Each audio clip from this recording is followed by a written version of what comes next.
Welcome student. इस video में हम क्लास 12 के चैप्टर नंबर 3 मैट्रिसेस के आगे के वीडियो को देखेंगे। अभी तक हम लोग ने किसी मैट्रिक्स के ट्रांसपोज के बारे में पढ़ा था, फिर उसकी कुछ प्रॉपर्टी आई थी, सिमेट्रिक एंड स्क्यू सिमेट्रिक। तो उससे रिलेटेड हमारे पास कुछ थ्योरम है, उसको देख लेते हैं इस वीडियो में। क्लियर है? चलिए, फर्स्ट थ्योरम है ये, for any square matrix A with real number entries A plus A dash dash को क्या बोलते थे हम? डैश को बोलते हैं ट्रांसपोज। ठीक है, तो A plus A transpose is symmetric matrix and A minus A transpose is skew symmetric matrix. Clear है? ये क्या होता है कि अगर आपके पास ट्रांसपोज डिफाइन होना चाहिए तो पहली कंडीशन होनी चाहिए कि हमारे पास सिमेट्रिक का डिफाइन कर रहे हैं या ट्रांसपोज डिफाइन कर रहे हैं, तो पहली कंडीशन ये होती है कि मैट्रिक्स हमारा क्या होना चाहिए? स्क्वायर मैट्रिक्स होना चाहिए। अगर स्क्वायर मैट्रिक्स नहीं है, रेक्टेंगुलर मैट्रिक्स है, तो जाहिर सी बात है ना तो हम ट्रांसपोज ना तो हम सिमेट्रिक डिफाइन कर सकते हैं, ना तो स्क्यू सिमेट्रिक डिफाइन कर सकते हैं। क्लियर है? ट्रांसपोज भले डिफाइन कर सकते हैं हम। ठीक, तो इसमें यह बोला जा रहा है कि अगर आपके पास कोई स्क्वायर मैट्रिक्स है तो उसका अगर ट्रांसपोज अगर उसमें हम ऐड कर दें तो जो आपको मैट्रिक्स मिलेगा वो कौन सा मैट्रिक्स होगा? Symmetric matrix. सिमेट्रिक मैट्रिक्स किसे कहते हैं? ऐसा मैट्रिक्स जिसका ट्रांसपोज लेने पर उस मैट्रिक्स के क्या हो? इक्वल आ जाए, तो ऐसे मैट्रिक्स को क्या बोलते हैं हम? Symmetric matrix. स्क्यू सिमेट्रिक क्या होता है? तो इसमें बोल रहा है कि ए माइनस ए ट्रांसपोज क्या होगा? Skew symmetric. तो स्क्यू सिमेट्रिक क्या होता है कि अगर कोई मैट्रिक्स है, अगर उसको क्या बोलेंगे? Skew symmetric. कब? जब इसका ट्रांसपोज निकालेंगे तो माइनस ऑफ दैट मैट्रिक्स होगा। कहने का मतलब है इक्वल टू माइनस ऑफ ए। अगर ए कोई आपके पास मैट्रिक्स है तो अगर ए को हम क्या बोल रहे हैं? स्क्यू सिमेट्रिक बोल रहे हैं। कब बोल रहे हैं? जब उसका ट्रांसपोज निकाले तो किसके इक्वल हो? माइनस ऑफ ए के क्या हो? इक्वल हो। तो ये ए क्या कहलाएगा? हमारा स्क्यू सिमेट्रिक।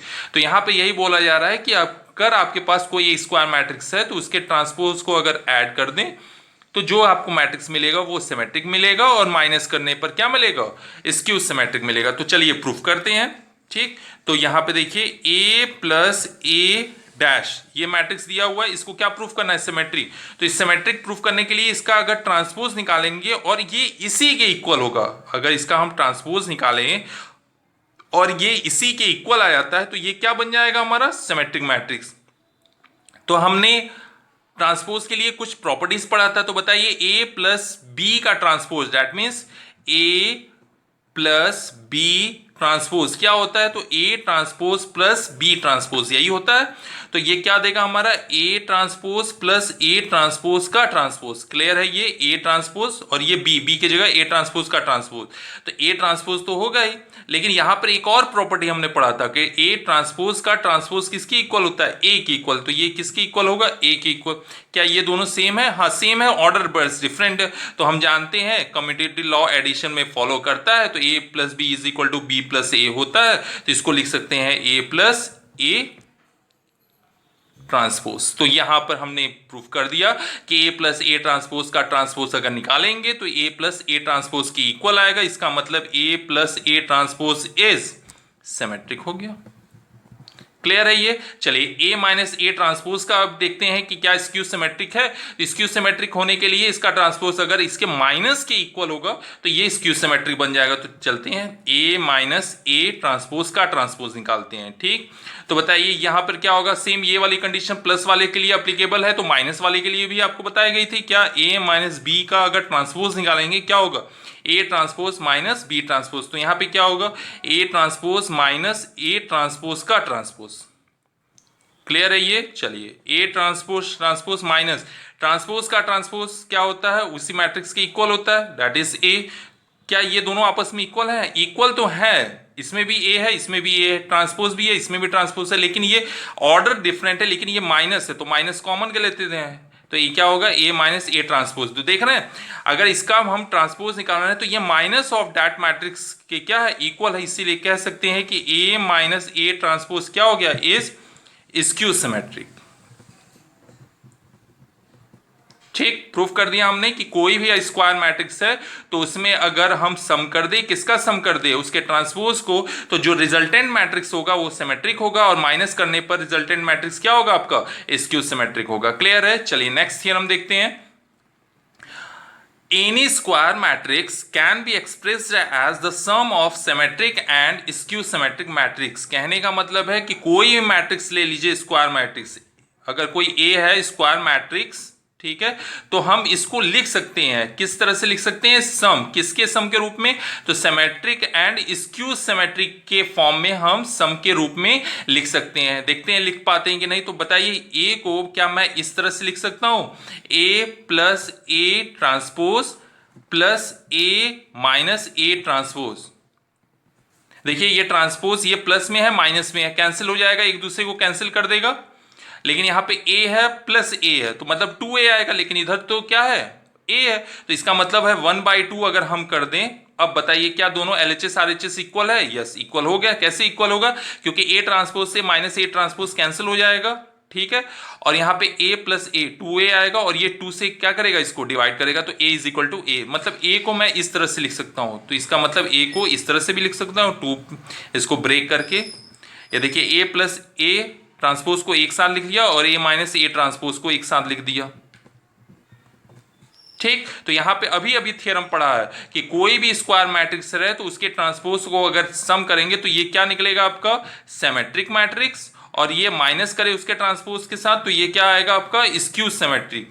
तो यही तो हमारा थ्योरम बोल रहा है, क्या बोल रहा है कि अगर कोई भी हम स्क्वायर मैट्रिक्स लें तो उसको हम लिख सकते हैं, एक्सप्रेस कर सकते हैं सम ऑफ, किसके सम के रूप में, सिमेट्रिक मैट्रिक्स और स्क्यू सिमेट्रिक। तो यहां पे देखिए एक ए दिया था, इसको हम लिख सकते हैं किसके फॉर्म में लिख सकते हैं, सम, किसके सम के रूप में, तो एक आपका सिमेट्रिक मैट्रिक्स होगा और दूसरा क्या होगा, स्क्यू सिमेट्रिक होगा, ठीक है। इस पे बेस्ड कुछ क्वेश्चन करते हैं, चलिए। एक्सरसाइज 3.3 का क्वेश्चन नंबर 10 का फर्स्ट देखते हैं। क्वेश्चन नंबर 10 देखिए, आपको दिख रहा होगा, express the following matrices as the sum of a symmetric and skew symmetric matrix. तो पहला क्वेश्चन है 3 5 1 -1। तो आप मैंने क्या किया है, let a is equal to, ये सपोज कर लिया है 3 5 1 -1, ठीक है।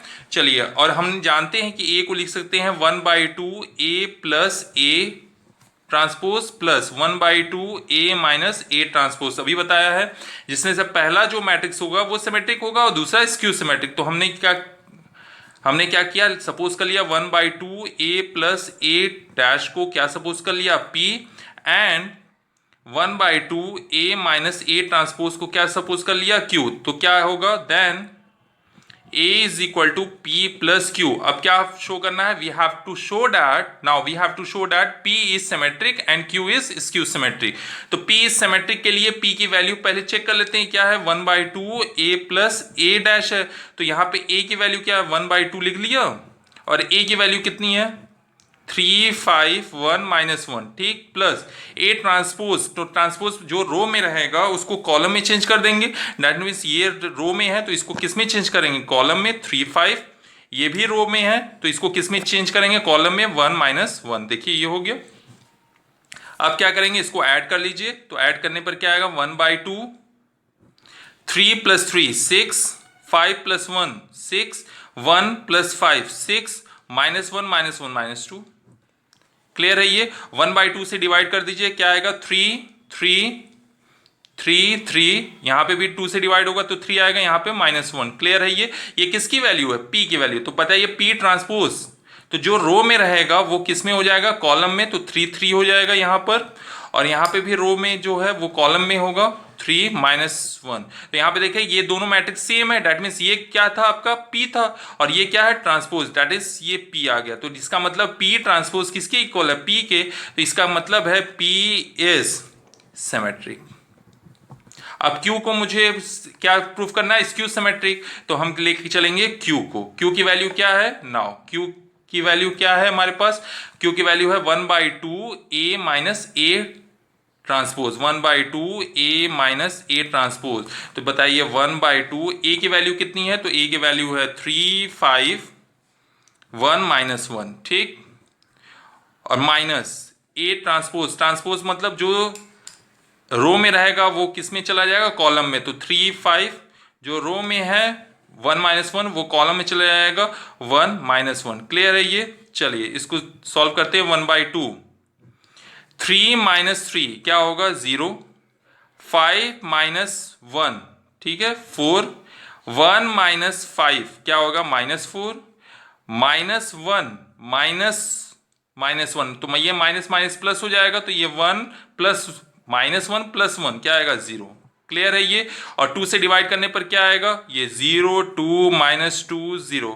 क्लियर है ये। चलिए अब इसको स्क्यू सिमेट्रिक प्रूफ करना है, तो क्यू ट्रांसपोज निकालते हैं। तो जो रो में रहेगा वो कॉलम में आ जाएगा। ठीक है, तो रो में क्या है, 0 2 है, तो कॉलम में क्या बनेगा, 0 2। रो में क्या है आपका, -2 0, तो ये आएगा -2 0। क्या ये दोनों सेम है, नहीं, यहाँ पे देखिए माइनस है, यहाँ पे क्या प्लस है, यहाँ पे माइनस है, यहाँ पे क्या है, प्लस है। तो कहने का मतलब डिजिट तो सेम है, सब बस क्या है, साइन की चेंज है। तो माइनस का क्या कर देते हैं, माइनस का मल्टीप्लाई कर देते हैं, माइनस का मल्टीप्लाई कीजिए तो 0 2, या माइनस कॉमन भी ले लीजिए तो यह आ गया 0 2 -2 0। और ये अब किसकी वैल्यू है, क्यू की वैल्यू। तो ये लिख सकते हैं minus of Q, that is Q complement या Q transpose is equal to minus of Q. तो इससे हम कह सकते हैं कि क्यू क्या बन जाएगा हमारा, skew symmetric. Q is skew symmetric. दस जो हमारा मैट्रिक्स था, कौन सा मैट्रिक्स था, ए इज इक्वल टू क्या था, 3 5 1 -1, 3 5 1 -1। तो ये लिख सकते हैं 3 5 1 -1 इज इक्वल टू, इसको हम लिख सकते हैं दो मैट्रिक्स के सम के रूप में फ्रॉम इक्वेशन नंबर 1। तो 1 में देखिए P प्लस क्यू के फॉर्म में लिख सकते हैं। तो from first A is equal to, ये लिख लिया P की वैल्यू क्या आई है, 3